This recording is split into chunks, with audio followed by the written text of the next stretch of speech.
Stickers are often the first product that a lot of art businesses make when they're starting up. So today I'm going to show you how I make mine. So first, I start with the sketch. Sometimes I make the sketch digitally, but today I made the sketch on paper. This is where we'll meet the star of the show today, which is this cutie right here, a little frog I drew surrounded by flowers. So obviously, if you can make your sketch digitally, you can just draw the line art over it in whatever art program you use. When I make my sketch on paper, I will either scan it into my printer or take a decent photo of it on my phone.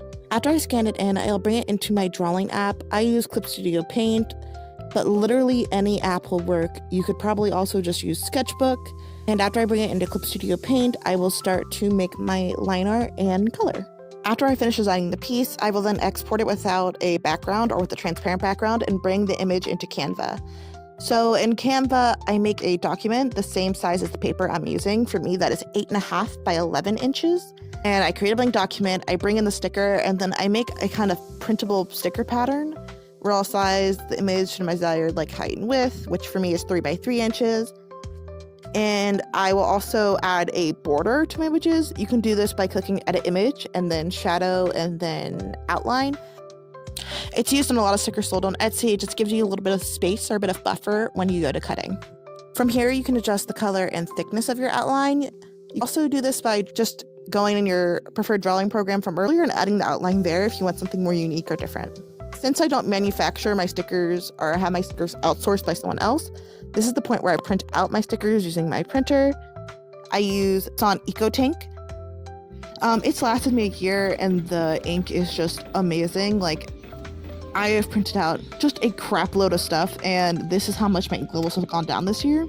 And this is also the sticker paper that I use to print on. It's also lasted me a long time. I've used it on a couple different surfaces, like my watering can and my very textured fabric sketchbook, and I've had no issues with it falling off or crumpling. Right before I print, I select my preferred printing settings.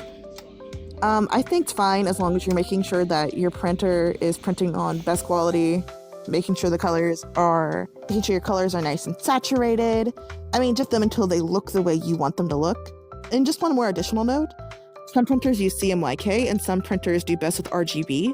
Mine does best with RGB files, so it does well with making digital files physical, but other printers might ask you to design in CMYK so that the colors can come out accurately. So just be aware of that. If you want to know more, maybe I'll make another video just about RGB versus CMYK. After it's printed, I laminate it myself using a self-adhesive lamination paper, which is great because it means I don't have to use one of those machines. I can just stick it on there. It's very thick.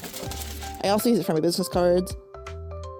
I personally really like how thick it is. It's very sturdy.